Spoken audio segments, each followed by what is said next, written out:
Di tengah hiruk-pikuk kota Cirebon, berdiri sebuah bangunan tua yang telah menyaksikan ratusan tahun sejarahnya. Warnanya merah menyala, atapnya melengkung anggun, dan di setiap sudutnya tersimpan makna yang dalam. Inilah Vihara Dewi Welas Asih, salah satu vihara tertua di Indonesia sekaligus saksi bisu pertemuan dua dunia, Tiongkok dan Nusantara.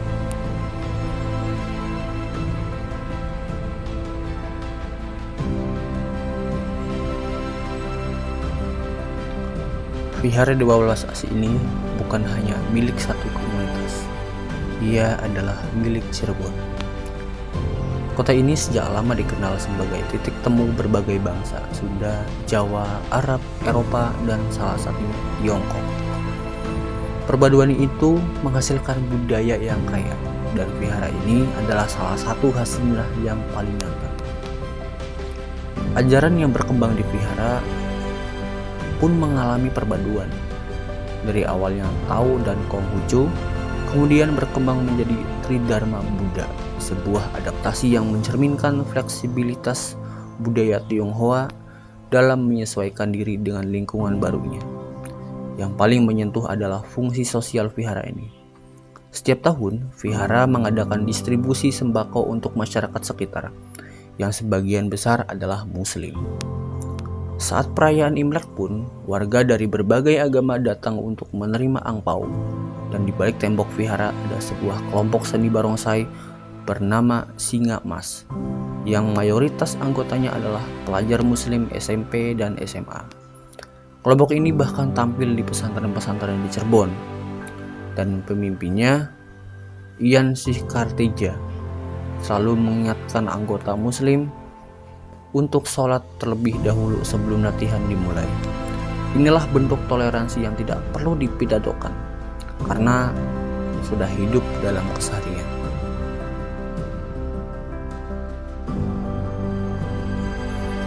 Memasuki kawasan vihara, kita langsung disambut oleh arsitektur khas bergaya dinasti Ming.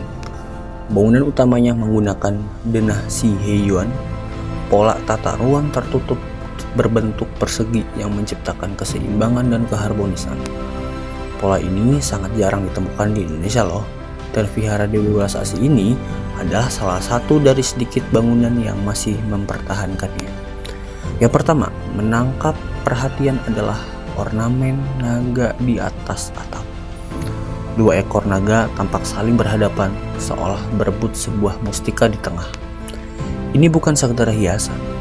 Mustika itu melambangkan pengetahuan sejati, dan naga adalah simbol para dewa yang sedang mencari cahaya kebenaran. Dalam ajaran Buddha, pengetahuan sejati hanya bisa diraih ketika seseorang melepaskan segala kemelekatan duniawi.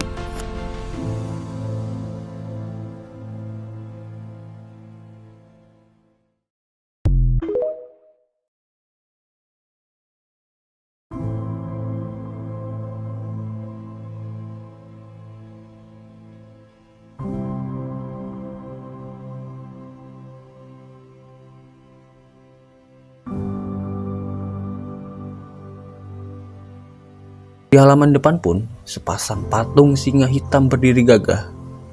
Dalam budaya Tionghoa, singa adalah simbol pelindungan sekaligus keseimbangan. Dua singa yang diletakkan berdampingan melambangkan harmoni, sebuah nilai yang tampaknya menjadi inti dari seluruh vihara ini. Di dalam, terdapat lampion-lampion merah menggantung memenuhi langit-langit. Awalnya berfungsi sebagai penerangan di masa sebelum listrik ada. Kini, lampion menjadi simbol harapan, keberuntungan, dan cahaya kehidupan. Dan di salah satu sudut dinding, terdapat sesuatu yang mungkin mengejutkan, yaitu lukisan neraka. Gambar-gambar penuh detail tentang hukuman bagi mereka yang berbuat jahat. Namun, ini bukan untuk menakut-takuti, melainkan untuk mengingat moral. Dalam ajaran Buddha, neraka bukan hukuman abadi, melainkan bagian dari siklus karma dan reinkarnasi. Sejarah vihara ini dulunya dikenal dengan nama Kelenteng Tioka Sing, nama yang unik dengan makna yang tak kalah dalam. Tiao berarti air pasang, Ka berarti membangkitkan kesadaran, dan Si berarti tempat ibadah.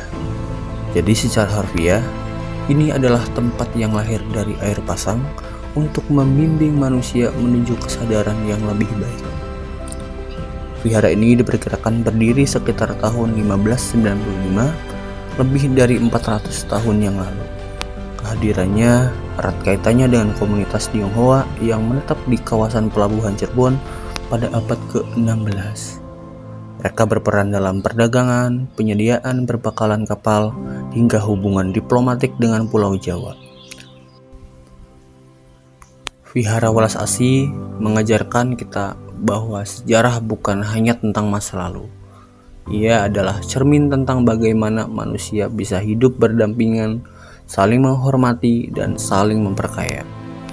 Di setiap ornamennya tersimpan filosofi, di setiap sudut temboknya tersimpan cerita, dan di setiap kegiatannya terpancar kehangatan yang melampaui batas agama dan budaya.